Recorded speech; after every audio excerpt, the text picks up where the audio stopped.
नमस्कार मैत्रिणींनो, नेहाज रेसिपी मध्ये तुमचे खूप खूप स्वागत। आज आपण स्ट्रीट स्टाईल मध्ये वडापाव कसा बनवायचा ते बघणार आहे।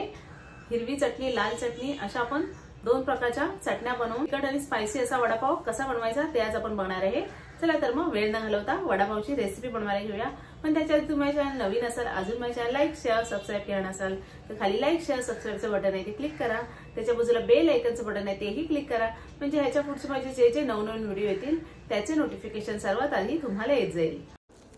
वडापाव बनवायला सर्वात आधी आपण बटाटे शिजवून घेऊया कुकरला। त्यासाठी मी हे 6 बटाटे घेतलेत, ते स्वच्छ धुवून मी कुकरला 3 शिट्ट्यांमध्ये शिजवून घेणार आहे। बटाटे शिजतात तोपर्यंत आपण एका बाजूला चटण्या बनवायला घेऊया।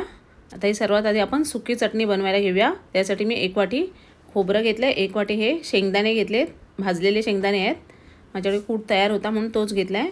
4-5 लसणीच्या पाकळ्या घेतल्यात, मीठ घेतलंय आणि हे लाल संगेश्वरी मिरचीचा तिखट घ्यायचं आहे, त्याने छान असा रंग येतो आपल्या चटणीला आणि ते मिक्सरला फिरवून घ्यायचं आहे। अशी छान अशी चटणी आपली बारीक झाली आहे। ही लाल चटणी आपली तयार आहे, ती आता वाटीत काढून घेऊया, म्हणजे त्याच भांड्यामध्ये आपण दुसरी चटणी वाटू शकतो।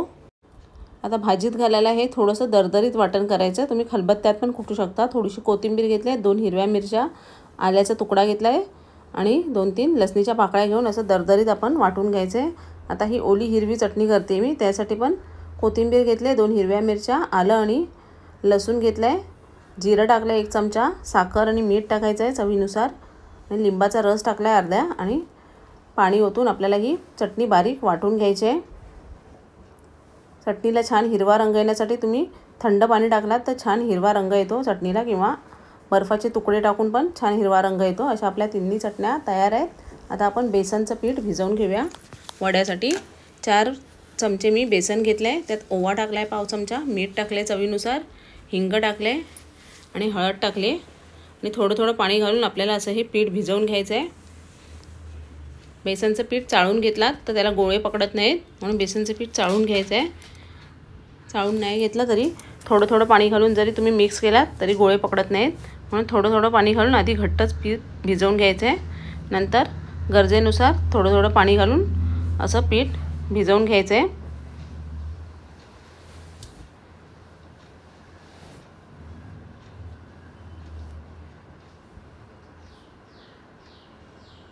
आता हे असं पीठ मी भिजवून घेतलं आहे। 1 कप आणि थोडंसं आपल्याला पाणी लागलं आहे, असं चमच्याच्या पाठच्या साईडला असं आपण चेक करायचं आहे बोटाने, एवढं घट्ट पीठ आपल्याला पाहिजे। 1 ते 1.25 कपमध्ये मी हे पीठ भिजवून घेतले। आता बटाटे पण आपले छान शिजलेत, आता ते थंड करून घेऊया आपण पाण्यातनं काढून आणि त्याला सोलून आपल्याला स्मॅश करून घ्यायचं आहे। आधी मी एका ताटात काढून घेते, थोडे थंड झाले की त्याला सोलून असे हातानेच मी स्मॅश करून घेतले। आता त्याला आपण तो जो सुका दरदरीत वाटण केलं आहे ते टाकूया त्याच्यामध्ये। त्यासाठी मी कढईमध्ये 1 चमचा तेल टाकलं आहे, त्यात मोहरी टाकायची आहे। मोहरी आधी छान तडतडायला द्यायची, मोहरी तडतडली की त्याच्यामध्ये 1 चमचा जिरं टाकायचं आहे, जिरं पण छान तडतडायला द्यायचं आहे। त्याच्यानंतर आपल्याला हे जे आपण वाटण करून ठेवलेलं हिरवी मिरची, कोथिंबीर, आलं आणि लसूणचं ते टाकायचं आहे। त्याच्या आधी 1/2 चमचा हिंग टाकलं आहे मी। आता हे तयार वाटण टाकलं आहे, ते आपल्याला छान 1 मिनिट तेलावर परतून घ्यायचं आहे। त्याच्यातच आपल्याला हळद टाकायचे 1/2 चमचा, धनेपूड टाकले आणि थोडासा गरम मसाला टाकला आहे मी, ते पण अर्धा चमचा टाकला आहे। तुम्हाला जसं तिखट आवडतं त्या प्रमाणात तुम्ही टाकायचं आहे। मीठ टाकायचं चवीनुसार, जेवढं आपल्या बटाट्याच्या भाजीला मीठ लागणार तेवढं टाकलं आहे मी, 1 चमचा मीठ टाकलं आहे। आता हे छान असं आपल्याला मसाला थोडा 1 मिनिट तेलावर परतून घ्यायचा आहे। गॅसची फ्लेम बारीकच ठेवायची आहे, नाहीतर मग मसाला जळू शकतो आपला। हा मसाला आपला तयार झाला आहे। आता हा मी जे आपले स्मॅश केलेले बटाटे आहेत त्याच्यावर टाकणार आहे। हा सर्व मसाला आपल्याला बटाट्यामध्ये मिक्स करून घ्यायचा आहे। थोडासा थंड व्हायला द्यायचा आणि हातानेच मिक्स करून घ्यायचा आहे। अशी आपली बटाट्याची भाजी तयार आहे। आता त्याचे छोटे छोटे आपण गोळे करून घेऊया वडे बनवायला।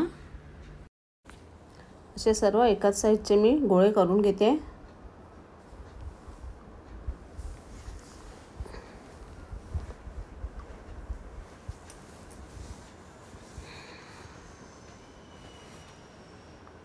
असे 10 ते 15 वडे 5 बटाट्यामध्ये आपले झालेत।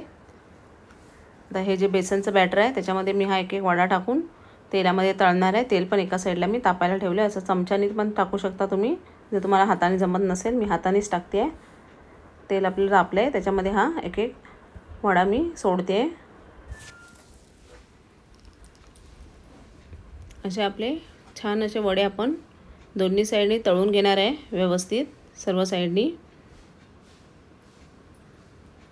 कढईची साईज माझी छोटी आहे म्हणून 3 ते 4च वडे याच्यामध्ये राहतील।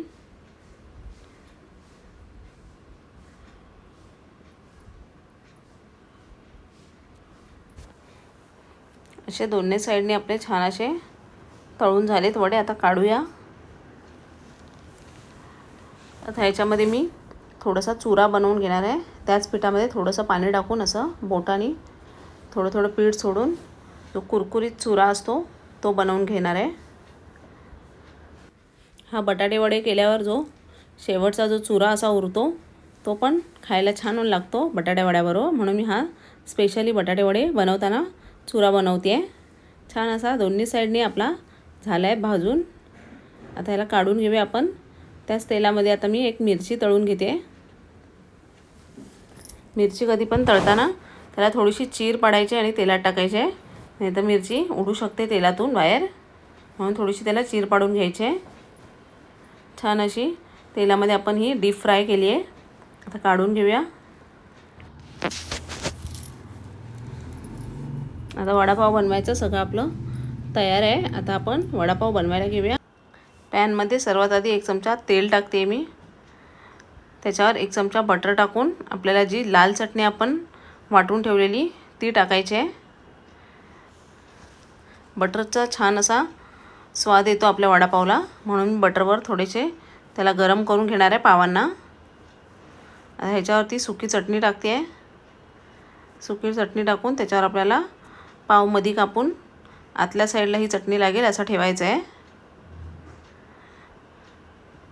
छान असं बटर आणि चटणी पावाला आतल्या साईडनी लागली आहे।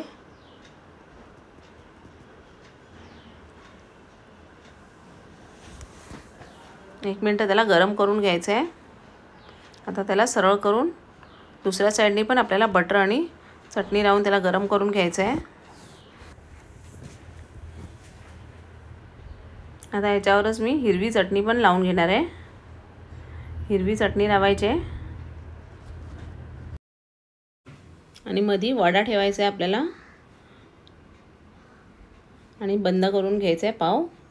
ह्याच्यावरच तुम्ही चीज पण टाकू शकता, पण मी वर सर्व करताना थोडंसं वरून चीज टाकणार आहे। तुम्हाला आतमध्ये पाहिजे तर वड्यावर पण तुम्ही चीज थोडं किसून टाकू शकता, चीज क्यूब। आता बटर लावून आपल्याला छान असं दोन्ही साइडनी त्याला क्रिस्पी करून घ्यायचं आहे 1 मिनिट। असा आपला वडापाव रेडी आहे। वरून थोडंसं चीज टाकलं आहे, त्याच्याबरोबर चुरा, हिरवी मिरची। कशी वाटली तुम्हाला ही वडापावची रेसिपी कमेंटमध्ये मला नक्की कळवा। आवडली असेल तर एक लाईक शेअर नक्की करा। चॅनलला नवीन असाल तर सबस्क्राईब करायला विसरू नका, म्हणजे असे छान छान व्हिडिओ तुम्हाला बघायला मिळतील।